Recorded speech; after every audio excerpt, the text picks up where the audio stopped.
Bonjour à tous, au programme de cette nouvelle revue de presse, Paris en chasse contre les logements vacants, l'ISF contesté comme jamais, et les Français, meilleurs épargnants d'Europe, toujours frileux sur les actions.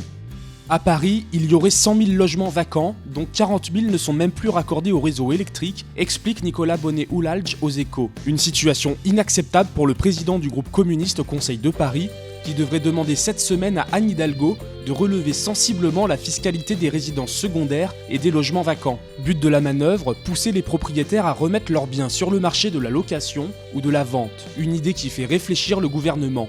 Selon Capital.fr, ce dernier souhaiterait convaincre les bailleurs de remettre leurs biens en location en leur proposant un dispositif clé en main. Ils devront signer une convention avec l'Agence nationale de l'habitat et s'engager à louer leur logement à un loyer inférieur au marché. En contrepartie, ils auront accès à une liste d'associations qui géreront la location à leur place et ils bénéficieront d'avantages fiscaux.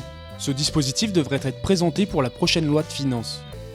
Cela fait une semaine que s'est achevée la campagne de déclaration des revenus et de l'impôt de solidarité sur la fortune.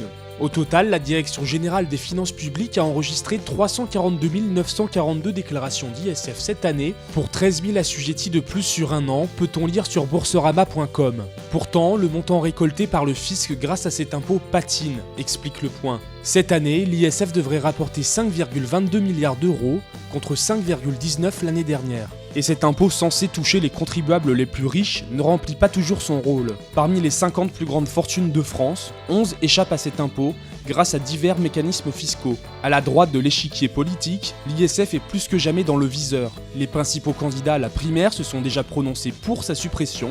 L'ISF devrait être de tous les débats lors de la campagne pour la prochaine élection présidentielle.